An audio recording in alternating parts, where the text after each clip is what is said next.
திருப்பலியின் கருத்துக்கள் இறைவன் நன்றியாக இன்பன் சகாயர் தனது பிறந்த நாளை முன்னிட்டு நன்றி செலுத்துகிறார். ஜோசப் ஐக்குராஸ் தாமஸ் குடும்பம் மற்றும் அரிலோ பெர்னிக்டானுடைய முதலாவது பிறந்த நாளை முன்னிட்டு இறைவன் நன்றியாற்றுகின்றார். மேலும் மறித்த அருள் தந்தை மரிய பிரகாசம் மற்றும் ஜான் போஸ்கோடைய ஆகியோருக்காகவும் இயேசுதாஸ் ஜூலியானா மார்க்ரேட் நிர்மலா டிபார்ட் சோழம் அலங்காரம் குடும்பத்திலிருந்து மற்றும் டிபார்ட் சோழம் பாக்கியனர் மற்றும் அவருடைய குடும்பத்திலிருந்து மறித்த அனைத்து ஆன்மாக்களும் டிபார்ட் சோழம் அல்போஸ் குலோமினா உடைய குடும்பத்திலிருந்து அனைத்து அனைவர்களுக்காக குறிப்பிடப்பட்டிருக்கிறார். இவரோடு சேர்ந்து நம்முடைய இலக்கவனை உண்டாற்றுவதை என்னுடைய திருப்பாற்றுவை கொண்டார். தந்தை மகன் தூயாவியாரின் பெயராலே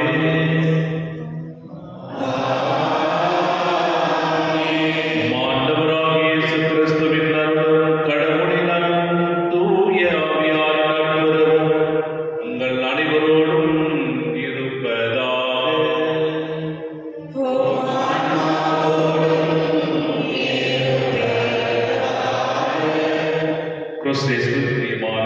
சோதர்களே, பொது காலத்தில் 18ஆம் ஞாயிற்றுக்கிழமை நாம் சிறப்பிக்க வந்திருக்கின்றோம். ஆண்டவராகிய கடவுள் உலகத்தை படைத்து மனிதனை படைத்து ஒவ்வொரு நாளும் பராமரித்து வாழ வைக்கின்றார்.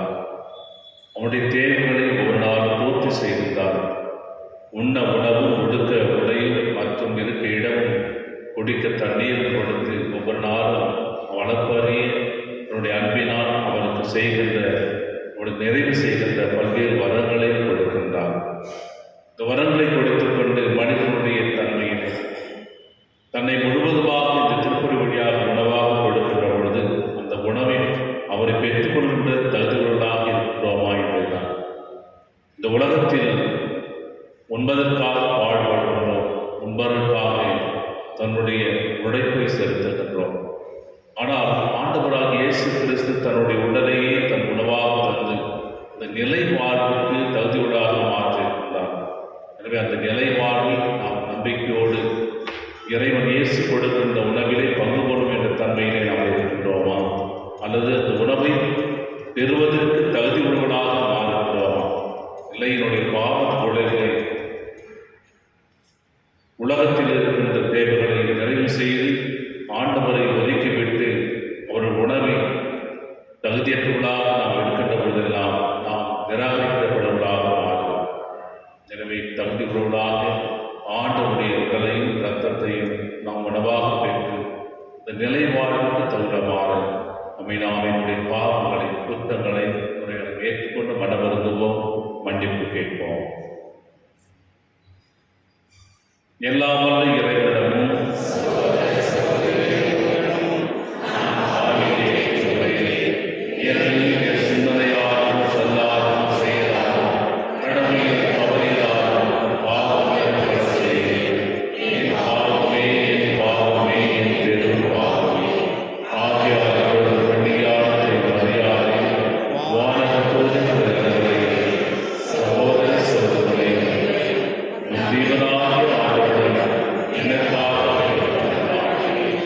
எல்லா வல்ல இறைவன் நம்மை இறக்கம் வைத்து நம் பாவங்களை எல்லாம் மன்னித்து நம்மை நிலை வாழ்வுக்கு அழைத்து செல்வாராக.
உம்மோடு தூயாவியான ஒன்றில் இறைவனாக என்றென்றும் வாழ்ந்து ஆட்சி செய்யும் மேலாளருமாகிய இயேசு கிறிஸ்து வழியாக உம்மை மன்றாடுகின்றோம்.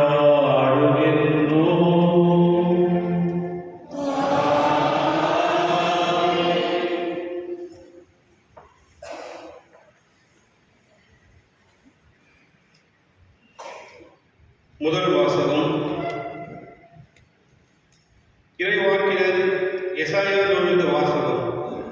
இறைவன் கூறுவதாவது: தாகமாய் இருப்பவர்களே, நீங்கள் அனைவரும் நீர்நிலைகளுக்கு வாருங்கள். கையில் பணமில்லாதவர்களே, நீங்களும் வாருங்கள். தானியத்தை வாங்கி உண்ணுங்கள். வாருங்கள். காசு பணமின்றி திராட்சரசமும் பாலும் வாங்குங்கள். உணவாக இல்லாத ஒன்றிற்காக நீங்கள் ஏன் பணத்தை செலவிடுகின்றீர்கள்? நிறைவு தராத ஒன்றுக்காக ஏன் உங்கள் உழைப்பை வீணாக்குகின்றீர்கள்? எனக்கு கவனமாய் செவி கொடுங்கள். நல்லுணவை உண்ணுங்கள். கொழுத்தலை உண்டு மகிழுங்கள். எனக்கு செவி கொடுங்கள். என்னிடம் வாருங்கள், கேளுங்கள், அப்போது நீங்கள் வாழ்வடைவீர்கள். நான் உங்களுடன் ஓர் என்றுமுள்ள உடன்படிக்கையை செய்து கொள்வேன். தாவீதுக்கு நான் காட்டிய மாறாத பேரன்பை உங்களுக்கும் காட்டுவேன். ஆண்டவர் வழங்கும் அருள்வாக்கு. பதிலுரை. ஆண்டவரே, எல்லா உயிரினங்களின் விருப்பத்தை நிறைவேற்றுகின்றேன்.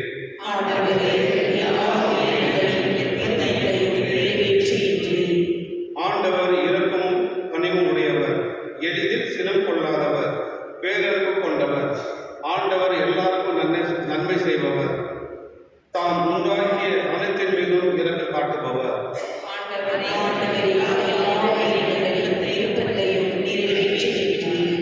எல்லா உயிரினங்களின் கண்களும் உண்மையை நோக்குகின்றன. தக்க வேளையில் நீரே அவர்களுக்கு உணவளிக்கின்றேன். நீர் உமது கையை திறந்து எல்லா உயிரினங்களின் விருப்பத்தையும் நிறைவேற்றுகின்றேன்.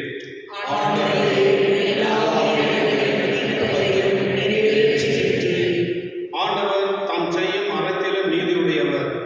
அவர் தம் செயல்கள் யாவும் இரக்க செயல்களே. தம்மை நோக்கி மன்றாடும் யாவருக்கும், உண்மையான தம்மை நோக்கி மன்றாடும் யாவருக்கும் ஆண்டவர் அண்மையில் இருக்கிறார்.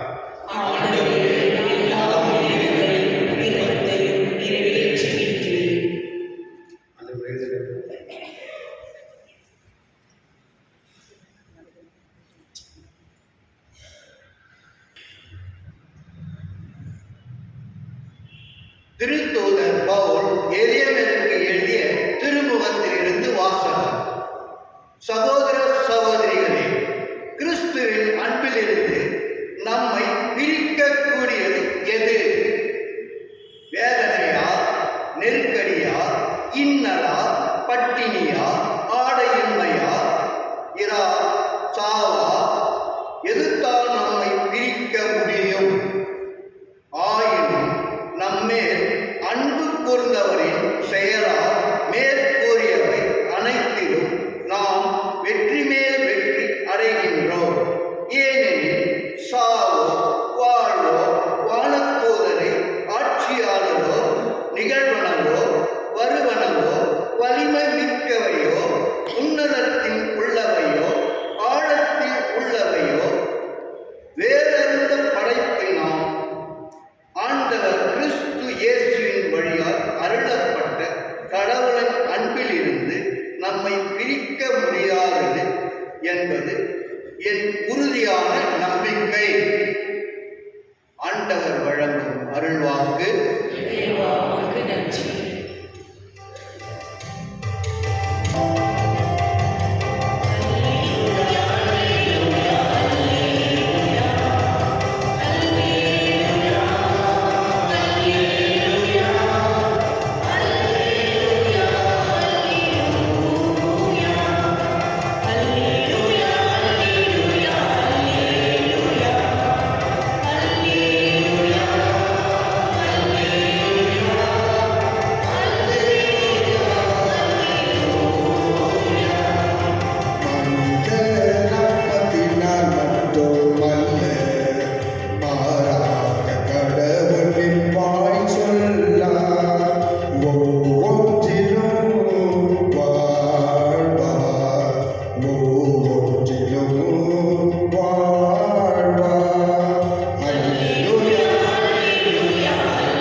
தனிமையான ஒரு இடத்திற்கு சென்றார்.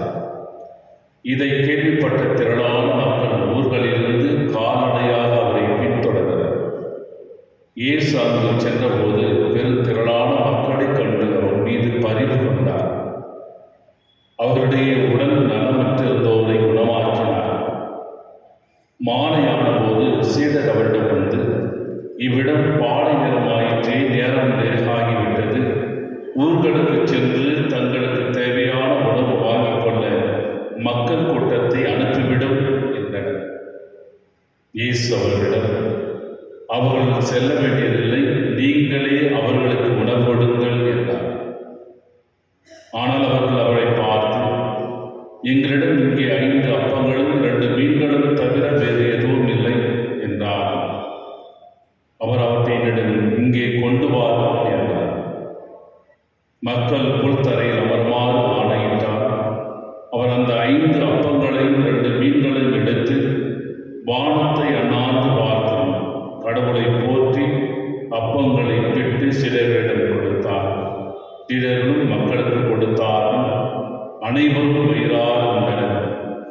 எஞ்சிய துண்டுகளை 12 கூடைகள் நிறைய எடுத்தனர்.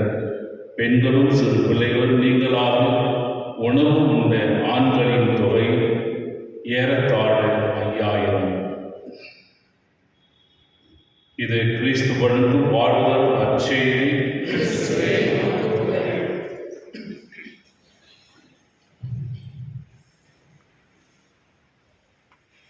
இயேசு கிறிஸ்துவின் பிரியமான சகோதர சகோதரிகளே, இயேசு கிறிஸ்து இணையற்ற நாமத்தில் காலை வணக்கமும் வாழ்த்துகிறோம். பொது காலத்தில் 18வது ஞாயிற்றுக்கிழமை நாம் சிறப்பித்துக் கொண்டிருக்கிற வழியில் கடவுளுடைய பேரன்பை பற்றியும் எவ்வளவு ஆழமானது என்பதை பற்றியும், படைத்த கடவுள், மக்களை படைத்த கடவுள் கைவிட மாட்டார் என்பதையும், ஒவ்வொரு நாளும் அவருடைய தேவைகளை அறிந்து பூர்த்தி செய்கின்ற தேவனாக இருக்கிறார் என்பதை பார்க்கிறோம். இன்றைய முதல் வாசகத்தில் ஏசாயா இறைவாக்கினர் பாபிலோனிய அடிமைத்தனத்திலிருந்து துன்பத்தையும் துயரங்களையும் கண்ட இந்த மக்களுக்காக ஒரு நம்பிக்கை ஊட்டுகின்ற இறைவார்த்தையை சொல்லுகின்றார். ஒருவேளை அவர்கள் பட்டினியாக இருந்திருக்கலாம், துன்பத்தில் அவதிப்பட்டிருக்கலாம், பசியாக இருந்திருக்கலாம். ஆனால் அவர் கூறிய வார்த்தை அவர்களுக்கு ஒரு தெம்பூட்டியது. உங்களை படைத்த கடவுள் உங்களை காப்பாற்றுவார், உணவு ஊட்டுவார், தண்ணீர் கொடுப்பார், உங்களை மேன்மைப்படுத்துவார் என்று அவர் நம்பிக்கை ஊட்டுகின்ற வார்த்தைகளை சொல்லுகின்ற பொழுது அவர்கள் அந்த அடிமை தளத்தில் மீண்டும் வருவதற்காக ஆயத்தப்படுத்துகிற நிலை உருவாக்குகின்றார். ஆண்டவராகிய கடவுள் படைத்துவிட்ட மனிதனை அப்படியே விடுவது கிடையாது. ஒவ்வொரு மனிதனுடைய தேவைகளையும் அந்தண்டு நீ கேட்காமலே, நாம் கேட்காமலே பூர்த்தி செய்கின்ற இடமாக இருக்கின்றார். அதுதான் அவருடைய ஆழமான அன்பு. அந்த அன்பில் இருந்து நம்மை பிரிக்கக்கூடியது யார் என்று 2வது வாசகத்தில் பார்க்கிறோம். அவருடைய நல்ல உணர்ந்து சொல்லுகிற ஒரு வார்த்தை, என்னுடைய வறுமை அவருடைய அன்பிலிருந்து பிரிக்க முடியுமா? என்னுடைய துன்பம் அவருடைய வறுமையிலிருந்து பிரிக்க முடியுமா? என்னுடைய இடர்பாடு என்னுடைய வறுமையிலிருந்து பிரிக்க முடியுமா? அந்த அன்பிலிருந்து பிரிக்க முடியுமா? என்னுடைய வாழ்க்கை ஏற்படுகின்ற ஒவ்வொரு நிலையிலும் ஆண்டவருடைய அன்பிலிருந்து என்னை பிரிப்பது எது என்று ஒரு கேள்வி கேட்கின்ற பொழுது நாம் அவ்வாறு கேட்க வேண்டும். எது என்னை ஆண்டவரிடமிருந்து ஒதுக்கி வைக்கிறது?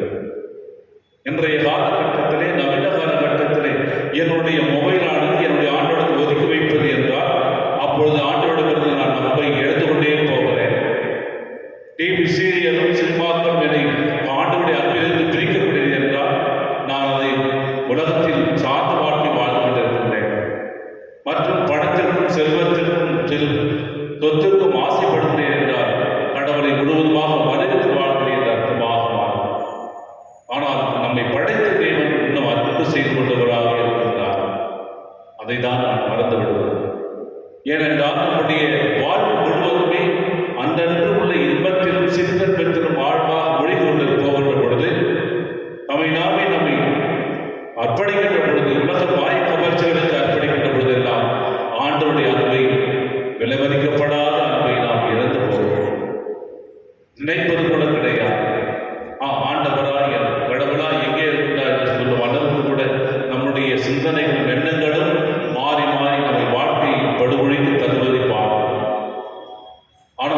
நொடியிலும் ஆண்டவராகிய கடவுள் நமக்கு ஒவ்வொரு வேளையும் நமக்கு உணவு கொடுத்துக் கொண்டே இருக்கின்றார். உணவு பற்றி தான் சொல்லப்படுது வார்த்தை. தொடர்ந்து பிரியமானவர்களே, இருப்பதை பகிர்ந்து கொள்வதுதான் ஆண்டவர் விரும்புகிறார். தொடக்க நூலை பார்க்கின்றோம். 3 மனிதர் உணவு கொடுத்ததால் ஆபிரகாமுக்கு குழந்தை பிறந்தது.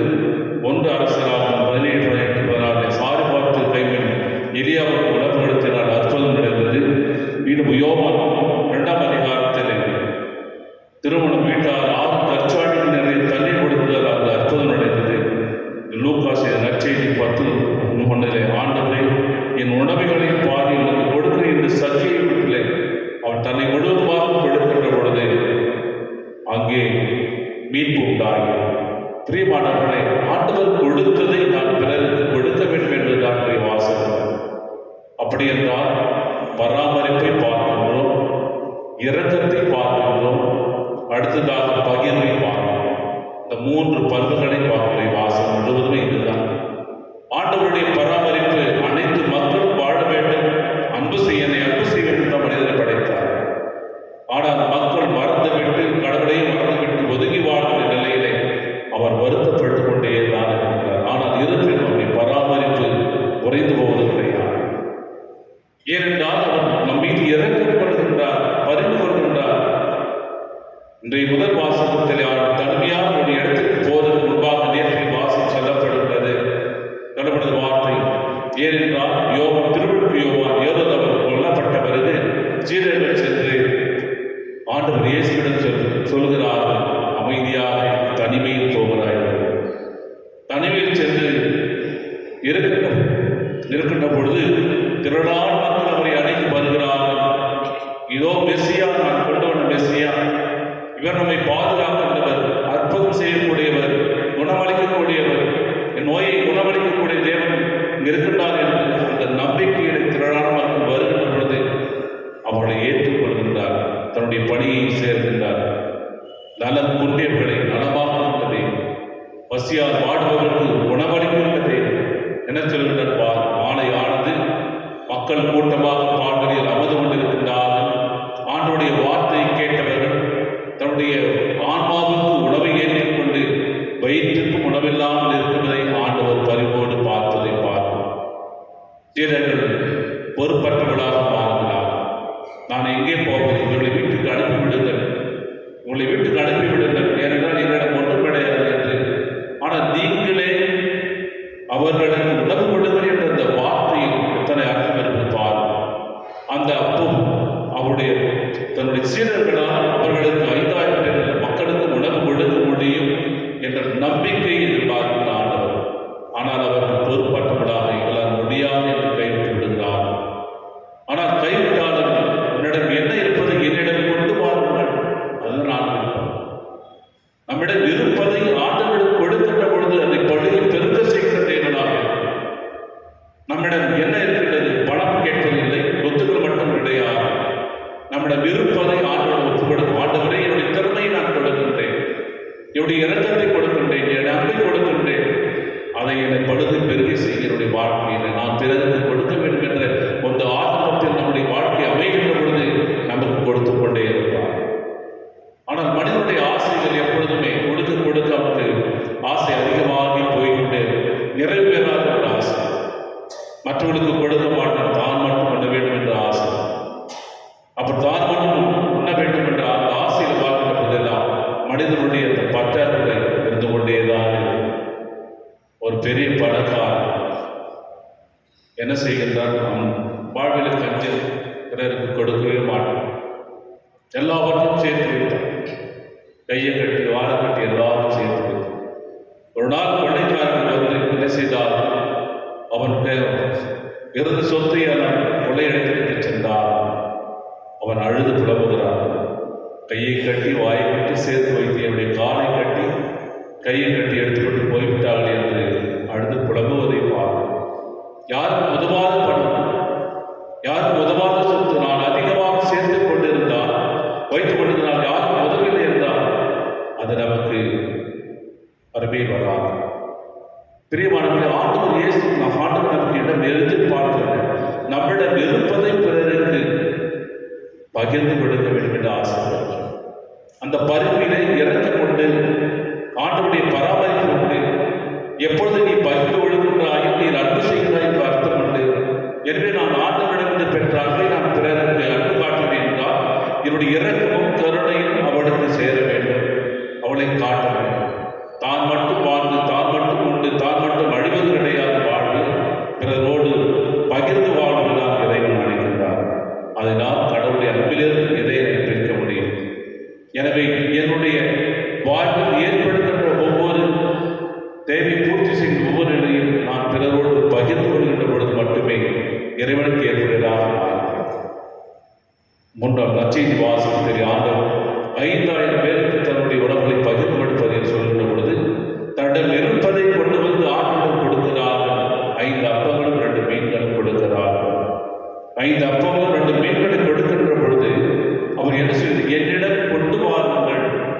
அவள் அழைக்கின்றார். எவற்றையெல்லாம் கொண்டு வாருங்கள் சொல்லுங்கள். விவிலியத்தில் பார்க்கின்ற பொழுது ஆண்டவர் சொல்கின்றார், சுமை சோர்ந்து சோர்வில் தோதும் என்னிடம் வாரும். என்னிடம் வாருங்கள் என்று நான் சொல்லுகிறேன், போங்கள் என்று சொல்வது கிடையாது. நீங்கள் திக்கற்றவளாக வாழ்கிறீர்கள், பாவத்தில் விழுந்து கொண்டிருக்கின்றீர்கள், தீமையை அழிந்து கொண்டிருக்கின்றீர்கள், அதனால் இடம் வராதுகள் என்று ஆண்டவர் சொல்லவே கிடையாது. நீ பாவம் சுமந்திருக்கின்றாயா, தீமையை செய்து கொண்டிருக்கின்றாயா, வாழ்க்கையில் திக்கற்றவளாக மாறுகின்றாயா, நீ என்னிடம் வா. ஆண்டவர் அழைப்பது இரு கரம் நீட்டி அழைக்கின்ற தேவனாக இருக்கின்றார். என்னிடம் கொண்டு வாருங்கள். மத்திய 11:28 சுமை சுமந்து சோர்ந்து தோழியிடம் வாருங்கள். மார்க்கு 10:14 சிறுபிள்ளைகளிடம் கொண்டு வாருங்கள். மத்திய 14:18 அப்பங்களை மீன் கொண்டு வாருங்கள். யோவான் 6:35 என்னிடம் வருபவருக்கு பசி எதாவது என்று ஆண்டவர் சொல்கின்ற பொழுது அவரிடம் வருகின்ற பொழுது ஆசி பெற்றவளாக மாறுகிறார். பிரியமானவர்கள், இந்த உலகம் கொடுக்கின்ற மாய கவர்ச்சிகள் என்பதும் நிரந்தரமானது கிடையாது. அதான் ஆண்டவர் சொல்கின்றார், என்னிடமிருந்து கற்றுக்கொள்ளுங்கள், என்னுடைய அன்பில் நிலைத்திருங்கள் என்று ஆண்டவர் சொல்கின்ற பொழுது அவருடைய அன்பில் நிலைத்திருக்க என்னென்ன தகுதி உடலாக மாற வேண்டும் என்பது இறைவனுடைய சித்தமாக இருக்கிறது. அந்த பாபிலோனிய அடிமையில் அடைத்திருந்து துன்பப்பட்ட இஸ்ராயல் மக்களில் இருந்தும் இன்றும் இருக்கின்ற ஒவ்வொரு நவீன காலத்திலே வளர்ந்துவிட்ட மக்களிடங்களில் இருந்ததும் ஆண்டவர் எதிர்பார்ப்பது இதுவே, நீங்கள் அனைவரும் என்னிடம் வாருங்கள், நான் உங்களுக்கு இளைப்பாறுதல் கொடுப்பேன், நான் உங்களுக்கு அமைதி கொடுப்பேன், நான் உங்களுக்கு அளவற்ற இன்பத்தையும் நிலைப்பாட்டையும் கொடுப்பேன், உன்னுடைய விருப்பதை பிறரோடு பகிர்ந்து கொள்ளுங்கள், கொண்டு வாருங்கள் சொல்லுங்கள். அப்போ நம்முடைய விருப்பதை ஆண்டவர் கொடுத்து விட்டு அவர் இரட்டிப்பாக கொடுப்பதை பிறரோடு பகிர்ந்து கொள்வதெல்லாம் இறைவனுடைய பிள்ளைகளாக மாறுகிறோம். இறை அரசை கட்டி எழுப்புகிற பிரியமானவர்கள். ஒவ்வொரு நிலையும் மனிதனுடைய சுயநலத்தை பார்க்கும். நான் மட்டும் நலமாக இருக்க வேண்டும், நான் மட்டும் உண்ண வேண்டும், நான் மட்டும் இருக்க வேண்டும் என்று. ஆனால் கடவுளுடைய விருப்பம் அது கிடையாது. மனிதனுடைய போக்கு வெவ்வேறு தன்மையில் வெவ்வேறு இடத்தில் மாறிப்பட்டிருந்தால் கடவுள் தன்மையில் வருகின்ற பொழுதுமே உனக்கு ஆசை இல்லையாற்றம் கிடையாது. நான் உழைத்தேன், என்னுடைய உழைப்பு என்னோடு இருக்கட்டும், நான் பிறருக்கு கொடுக்க மாட்டேன் சொல்கின்ற பொழுது அந்த உழைப்பை கொடுக்கின்ற அந்த ஆற்றல் எங்கிருந்து வந்தது? கடவுளிலிருந்து வந்தது. நீ உழைக்கின்ற இல்லை என்று சொல்லவில்லை, நெற்று நீர் வியக்கின்ற இல்லை என்று சொல்லவில்லை, சம்பாதிக்கின்ற இல்லை என்று சொல்லவில்லை, அது உனதாக இருக்கட்டும். ஆனால் அந்த உழைப்புக்கு தேவையான திறமையும் ஆற்றலும் வல்லமையும் வலிமையும் கொடுப்பது இறைவன். அதை தான் பகிர்ந்து கொடுக்க சொல்கிறார். பிறரோடு பகிர்ந்து கொள்ளும், அப்பொழுது உனக்கு இரட்டிப்பாக கொடுக்கப்படும். ஆண்டு சொல்லிட்டார், கொடுத்தவர்களுக்கு கொடுக்கப்படும். எப்படி கொடுப்பார்? அமைக்கி குலுக்கி சரிந்து விடுபடி ஆண்டவர் கொடுப்பார். உண்மையான நம்பிக்கை அமைக்கி குலுக்கி சரிந்து விடுபடி. நாம் கொடுக்கும்போது அப்படி நம்ம பார்க்கறது நம்ம எப்படி பார்ப்போம்? கீரை ஒரு பாட்டியமாக கீரை வித்துட்டு இருக்காங்க. பாவம் அவனுடைய நிலத்தில் விழுந்து அறுத்து வந்து வித்துட்டு இருப்பாங்க. ரோட்டு ஓரத்தில் ரொம்ப நாள் காலையில் சாலை வரைக்கும் உட்காந்துருப்பாங்க. அந்த கீரை எப்படியாவது கீரை தண்டை விற்கணும். பணம் படைத்தவர்கள் சம்பாதிப்பவர்கள் அவர் எவ்வளோ கேட்பாங்க? ஒரு கட்டு 20 ரூபாங்க, ஒரு கட்டு 10 ரூபா, 2 கட்டு 20 ரூபாய்க்கு கொடுப்பாமா? பேரம் பேசுகின்ற மனித இனமாக இருக்கும். அவருடைய கஷ்டத்தை உணர்ந்து அப்படியே கொடுத்து வருகின்ற அந்த தரள குணம் கிடையாது. அந்த ஏழை எளிய பாட்டியம்மா அவர்கள் கஷ்டப்பட்டு விற்பதை அப்படியே கொடுத்து விட்டு அவளுக்கு சந்தோஷத்தை உண்டு பண்ணுகின்ற அளவு மனிதனுக்கு கிடையாது. மாறிப்போம். நீர் 1000, 60,000, 1 லட்சம் ரூபாய் சம்பாதித்திருந்தால் அந்த கீரை வாங்குகின்ற ஒரு தோழை வாங்குவது பேர பேசுகிறாய். அங்கிருந்து தெரிகிறது உங்களுடைய தன்மை மனநிலை எதை. ஆண்டவர் அதை எதிர்பார்க்கவில்லை. உழைப்பிற்கேற்ற உணவை உண்ண வேண்டும் என்று ஆசைப்பட்டார். வறியவர்களை, ஏழை எளிய மக்களை பார்த்து பேர் பேசாமல் கொடுக்கின்ற தாராளம் உள்ளம் கொடுக்கின்ற குலத்தை தான் எதிர்பார்க்கிறார். 5 ரூபாய் 10 ரூபாய் என்ற நம்முடைய ஆசை கிடையாது. ஒரு 50 ரூபாய் 30 ரூபாய் 20 ரூபாய் கொடுக்கும்போது ஒரு டீ கிடைக்கும். ஒரு 50 ரூபாய் கொடுக்கிற பொழுது ஒருவேளை சாப்பாடு சாப்பிடுவார்கள். ஆனால் 5 ரூபாய் செல்லா காசு 5 ரூபாய் சென்று கொடுக்கும் பொழுது என்ன மனநிறைவு நமக்கு ஏற்படும் சிந்தித்து பாருங்கள். இதனாலும் தாராள உள்ளத்தோடு இரக்கத்தை கொண்டு நீங்கள் கொடுங்கள். ஆண்டு சொல்ற வார்த்தை, கொடுங்கள் உங்களுக்கு கொடுக்கப்படும். எப்பொழுது நாம் ஏழை எளியவர்களுக்கு கொடுக்கின்றோமோ அப்பொழுதே இறைவனுக்கு கடன் கொடுக்கின்றோம். இறைவனுக்கு கடன் கொடுத்தால் கண்டிப்பாக அவர் நமக்கு திருப்பி கொடுக்காமல் இருக்க மாட்டார், கண்டிப்பாக. அப்போ நாம் கொடுக்கின்ற பொழுது வலதுகை இடதை வலதுகை எடுப்பது இடதை தெரியாமல் கொடுக்கும். இப்போ நம்முடைய ஈகை குணமானது அதிகரிக்கின்ற பொழுது ஆண்டவர் நமக்கு வேண்டிய வரங்களையும் ஆசீர்வாதித்து கொண்டேதான் இருப்பார். ஈகை இல்லாத வாழ்க்கையானது ஒரு சுயநலமான வாழ்க்கை, தான் மட்டும் வாழ வேண்டும் வாழ்க்கை. ஆனால் இறந்த பிறகு எடுத்துக்கொண்டு போவது ஒன்றுமே கிடையாது. கைவிரித்து விட்டு செல்வாய், இன்னொருவர் வந்து உன்னுடைய சொத்தை எல்லாம் ஆளப் போகிறார். பெரிய மாற்றங்கள். அதுதான் ஆண்டு சொல்றார், இருப்பதை பகிர்ந்து உண்ணுங்கள். தொடக்கத்திலே திருச்சி தொடக்கத்திலே அனைவரும் ஒன்று சேர்ந்து பகிர்ந்து உண்டாகும். தன்னிடம் இருப்பதை விட்டு பகிர்ந்து உண்டாகும் என்று வாசிக்கும். அப்படியெல்லாம் நம்முடைய ஒருமனப்பட்டவர்களாக, ஒற்றுமையோடு வாழ்ந்தவர்களாக, கிறிஸ்துவுக்கு சாட்சியாக வாழ்ந்தார்கள். அதனால்தான் கிறிஸ்துவை அறிந்து புரிந்து நம்பிக்கை வைத்து விசுவாசிகள் அனைவருமே இந்த ஒன்றுபட்டு வாழ்க்கை வாழ்ந்தார்கள் என்பதை பார்க்கும் பொழுது இன்றைய காலகட்டத்தில் தனி குடும்பமும் வெவ்வேறுகளும் பிரிந்து வாழ்கின்றது. பெற்றோரிடத்திலே ஒற்றுமை கிடையாது. பெற்ற பிள்ளைகள் பெற்றோர்களை பாதுகாப்பது கிடையாது. பெற்ற பிள்ளைகள் பெற்றோர்களை ஒதுக்கிவிட்டு தான் தனி குடும்பம் போய்விட்டு நலமாக வாழ்க்கை எண்ணம் அந்த எண்ண காலத்திலே அந்த பரிவோடு இருந்து ஏற்றுக்கொள்கிற தன்மை இருக்கிறதா கிடையாது.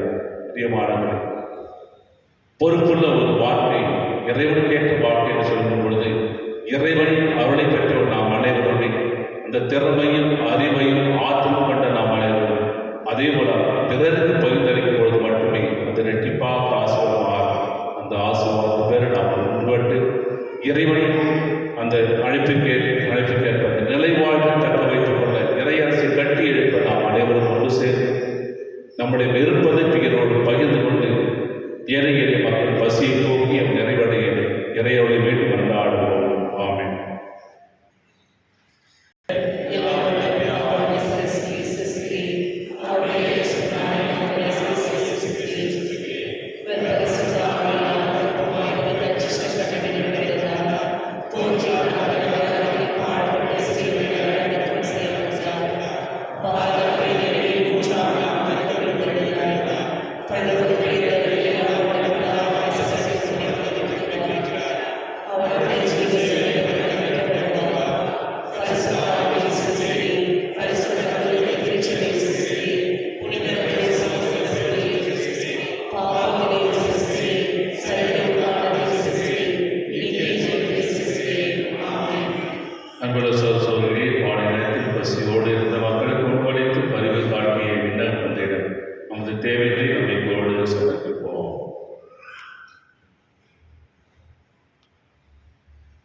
எம் திரு அவை வழிநடத்தும் திருத்தந்தை லியோ, எமது பேராயர் பீட்டர் மெச்சடோ, துணை ஆயர்கள் சதீஷ் மற்றும் சூசைநாதன், ஏனைய ஆயர்கள், குருக்கள், துறவரத்தார் அனைவரும் ஆண்டவர் இயேசுவைப் போல் இரக்க குணம் கொண்டவர்களாக இறைமக்களை பரிவுடன் வழிநடத்தி அவர்களின் ஆன்மீக தேவைகளுக்கு உதவிட அருள் தர வேண்டும் என்று இறைவா உம்மை மன்றாடுகிறோம்.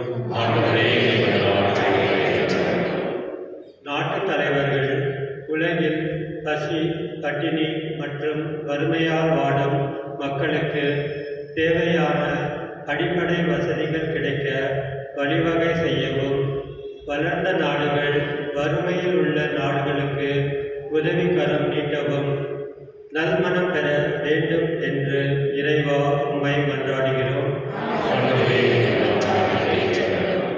5 அப்பங்களையும் 2 மீன்களையும் கொண்டு மக்களுக்கு உணவளித்த உமது திருமகனின் அடிச்சுவடுகளை பின்பற்றி நாங்களும் உணவன்றி தவிக்கும் ஏழை எளிய மக்களுக்கு எங்களால் இயன்றதை செய்ய உதவிட வேண்டும் என்று இறைவா உம்மை மன்றாடுகிறோம். நோயுற்ற மக்கள், மனமுடைந்து விரக்தியை சுமப்பவர்கள், வாழ்க்கையின் விளிம்பு நிலை மனிதர்கள் உமது ஆறுதலையும் ஆதரவும் பெற்று சமுதாயத்தில் எழுந்து நடக்க அருள் தர வேண்டும் என்று இறைவா உம்மை மன்றாடுகிறோம்.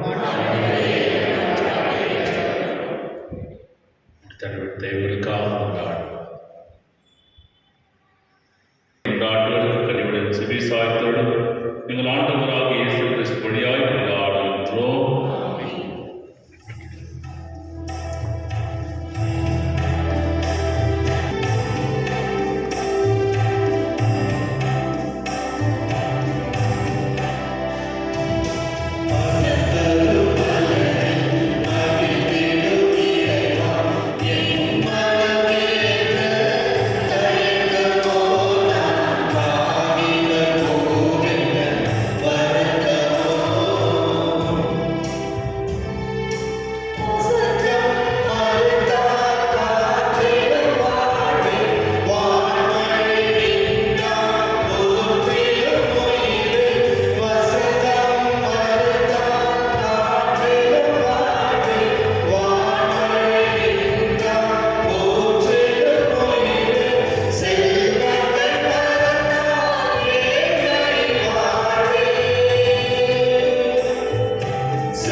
ஆகவே உம்முடைய ஆவியை பொறுத்து இக்காரியங்களை தூய்மைப்படுத்த உம்மை வேண்டுகின்றோம்.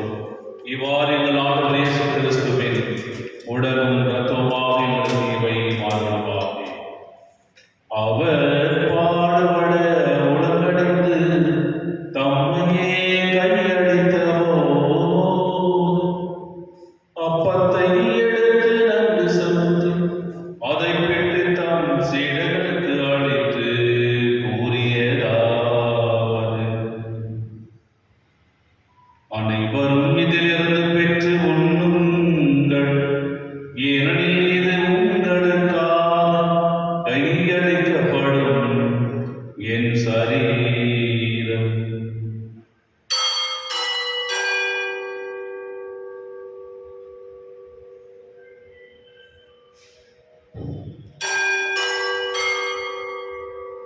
ஒவ்வொன்றும் இரவுகளை அருந்திய பின் கிண்ணத்தையும் எடுத்து மீண்டும் உமக்கு நன்றி கூறி தம் சீடர்களுக்கு அளித்து அவர் கூறியதாவது: அனைவரும் இதிலிருந்து பெற்று பருகுங்கள், ஏனெனில் இது புதிய நிலையான உடன்படிக்கைக்குரிய இரத்தத்தின் கிண்ணம். இது பாவ மன்னிப்புக்கென்று உங்களுக்காகவும் பலருக்காகவும் சிந்தப்படும். இதை என் நினைவாக செய்யுங்கள்.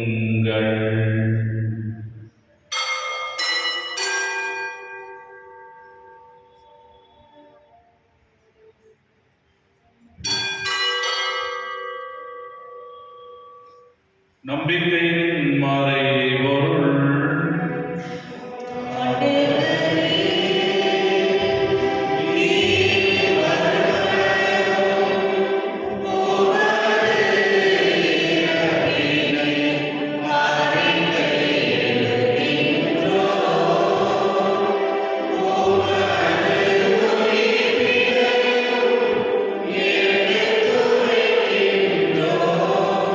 ஆவியானவரே, நாங்கள் கிறிஸ்துவின் இறப்பை உயிர்ப்பினை போது வாழ்வதரும் அப்பத்தை மீட்பளிக்கும் கிண்ணத்தை கொடுக்கின்றோம். உம் திருமணம் ஊழியமுடைய தவறுகளை ஏற்றுக்கொண்டே எனவே உங்களுக்கு நன்றி செலுத்துகின்றோம். மேலும் கிறிஸ்துவின் உடலிலும் ரத்தத்திலும் அவருடைய எங்களை புதிய ஆவியாரோடு சேர்க்க வேண்டும் என உண்மை தாழ்விடம் கொண்டாடுவோம். ஆண்டவரே, உலகெங்கும் பரவிருக்கும் திரு அவை என்னும் எங்கள் திருத்தந்தை லியோ எங்கள் பெயராய பீட்டர் மற்றும் துணையாயர்கள் எல்லா திருநிலைகள் ஆகிய அனைவரோடும் திரு அவையின் அன்பில் நிறைவேற செய்தருடன் என்னுடையமிருந்து அழைத்துக் கொண்ட அருட்தந்தை மரிய பிரகாசம், John Bosco, Yesudas, Agnes Juliana, Margaret, Nirmala, Alankar குடும்பத்தில் மறித்த அனைத்து ஆன்மாக்கள் மற்றும் பாக்கியனர் குடும்பத்தில் மறித்த அனைத்து ஆன்மாக்கள், அல்போன்ஸ் புலோமினா குடும்பத்தில் மறித்த அனைத்து ஆன்மாக்கள் மடியாக எனக்கு கொண்டிரடும். திருமகனோடு அவரது இறப்பில் இணைக்கப்பட்ட இவர்கள் உயிர்ப்பிலும் அவரை போல இருக்க செய்தார்கள்.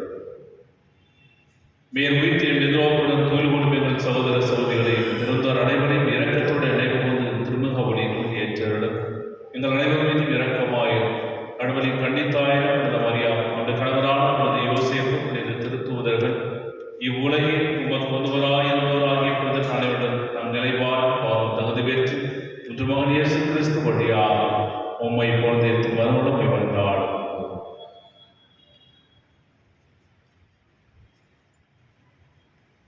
இவர் வழியா இவரோடு இவரில் எல்லாம் வல்ல இறைவனாகிய தந்தையே,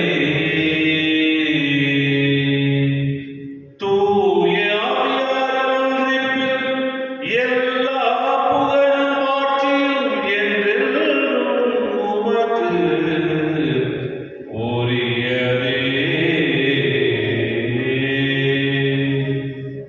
ஆமென்.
மறுத்துமை மறுத்திருக்கிறார் என்றென்று வாழ்ந்து ஆட்சி செய்கின்றவர் நீரே.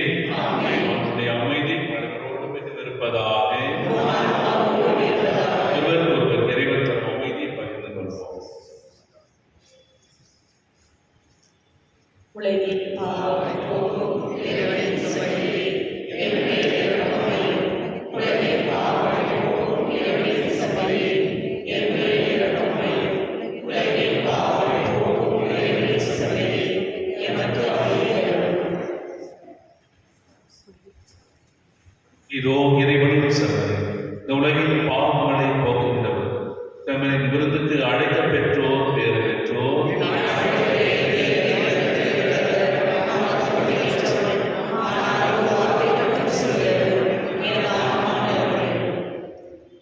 கிறிஸ்துவின் உடல் ரத்தம் நம்முடைய காத்து நிலைவான வழிபதாக.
மன்றாடுவோம்.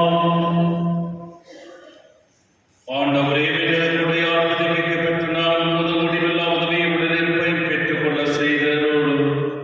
எங்களை என்றும் கண்மணிக்காக தவறாத நீர் நிலையான மீட்புக்கு எங்களை தகுதியுள்ளவர்களும் ஆக்குவீராக. எங்கள் ஆண்டவராகிய இயேசு வழியாக உம்மை மன்றாடுகின்றோம்.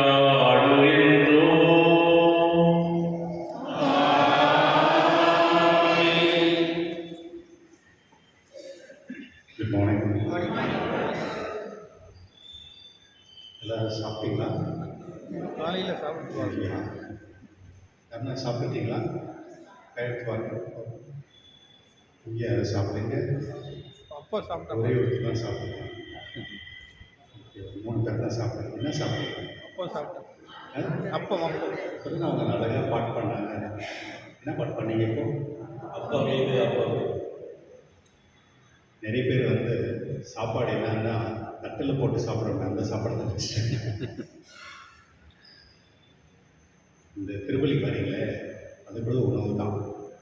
அந்த உணவுகளோட எந்த உணவும் இந்த உலகத்தில் சிறந்த உணவே கிடையாது. இது தெரியாமல் நம்ம என்ன சாப்பிடணும் இங்கே இருக்கோம். கரெக்டா? கிறிஸ்துவர்களே, ஒரு வருஷத்தில் வந்து இந்த உலகத்தில் 9 கோடி ஜனங்க வந்து சாப்பாடு இல்லாத சாப்பிட்றாங்க. 9 கோடி. இப்போ நம்ம நாட்டில் செப்பரேட்டாக எடுத்தோம்னா அது ஜாஸ்தி இருக்கலாம் தெரியல. ஆனால் உலகத்தில் வந்து இந்த டேட்டா படி 9 கோடி ஜனங்கள் வந்து உணவு இல்லாத சாப்பிட்றாங்க. அதுக்கு காரணம் என்ன அப்படின்னா, உணவு இருக்கிறவங்க வந்து அதை பகிர்ந்து கொள்வது. இன்றைக்கி நற்செய்தியில் பார்க்கும் பொழுது அந்த சின்ன ஒரு பையன், அது இன்றைக்கி நற்செய்தியில் சின்ன பையன் ஒரு 5 அப்பத்தை கொண்டு வந்து கொடுக்குறான். என்கிட்ட இவ்வளோ தான் இருக்கு அப்படின்னு. அதை வச்சு கடவுள் வந்து மேபி ஒரு 6,000, 7,000, 8,000 பேர் இருந்திருக்கலாம். ஆனால் ஆண்கள் மட்டுமே 5,000 இருந்தது அப்படின்னு சொல்கிறாங்க. பாருங்களேன், ஒரு மனிதன் வந்து இன்னொரு மனிதனுக்கு வந்து உணவு மூலம் மட்டும்தான் ஒரு ஆறுதல் கொடுக்க முடியும். பகிர்ந்து கொள்ளுறா மட்டும்தான். சில நேரத்தில் வந்து நம்ம மற்றவங்களுக்கு பகிர்ந்து கொள்வது விருப்பப்படுறதில்லை.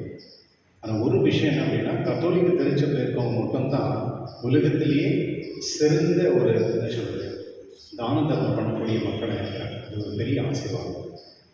எல்லாருமே இல்லை, சில பேர் செய்கிறாங்க. அது நல்ல விஷயம்தான், அது எல்லாரும் செய்யணும்.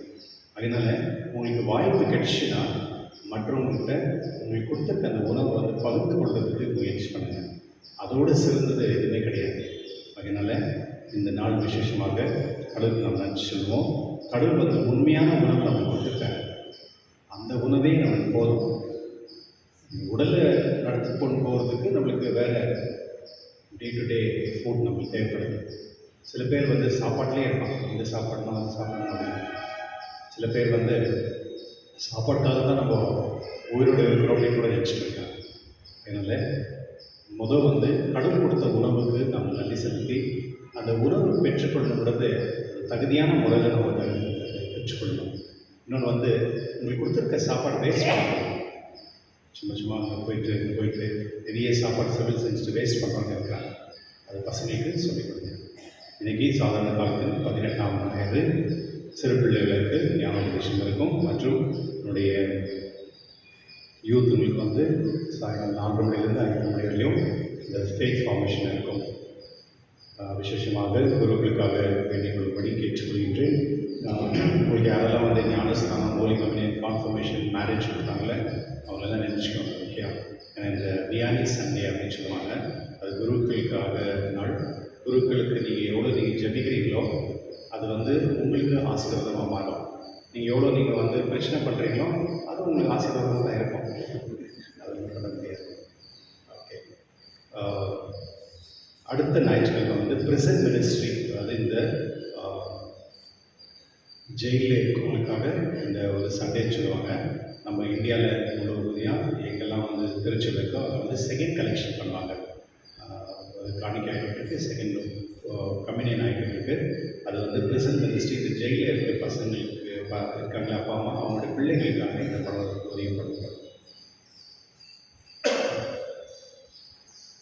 செவ்வாய்க்கிழமை சென்ட் ஜான் மேரி வியானியினுடைய திருவிழா. வியாழக்கிழமை டிரான்ஸ்பிகரேஷன் ஆஃப் தி லார்ட் விழா. சனிக்கிழமை சென்ட் டாமினிக் விழா. அன்பிகள் வந்து என்னுடைய சாயங்காலம் வந்து விக்டோரியா லேக்கில் 5:45 மணிக்கு அங்கேயும் உண்டு. திங்கட்கிழமை சென்ட் ஃப்ரான்சிஸ் சேவியர் 6 மணிக்கும், சனிக்கிழமை சென்ட் பால் 4:30 மணிக்கும், ஜான் பாஸ்கோ, ஜான் பால், அல்ஃபோன்சா 6 மணிக்கும் இருக்கும்.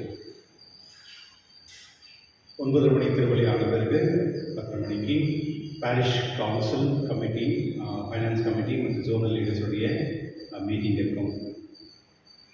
அடுத்த ஞாயிற்றுக்கிழமை நம்முடைய பங்கில் வந்து ஜாப் மேலே அப்படின்ட்டு நான் ஒரு ஆர்கனைஸ் பண்ணியிருக்கேன். நிறைய பேர் வேலைக்கெல்லாம் வராங்க. ஒரு கம்பெனி வந்திருக்கு. அந்த கம்பெனியில் வந்து அவங்க சொல்கிறாங்க 10,000 பேருக்கு வந்து வேலை இருக்குது அப்படின்னு சொல்லிட்டு அந்த லிஸ்ட்டில் நான் வாட்ஸ்அப் அனுப்பிச்சிருக்கேன். உங்கள் லீடர்ஸ்கிட்ட கேட்பாருங்க. அது வந்து நான் அடுத்த வாரம் 9 மணிலேருந்து 1 மணி வரையும் இருக்கும். எல்லா விதமான ஜாபுங்களும் உண்டு. அந்த கம்பெனி வருவாங்க. அதனால் யாருக்கெல்லாம் வேலை வேணுமோ அவங்க வந்து அதில் வந்து பார்க்கும்படி கேட்டுக்கிறேன். கடந்த வாரம் காணிக்கை மொத்தம் 58,540 அனைவருக்கும் நன்றி.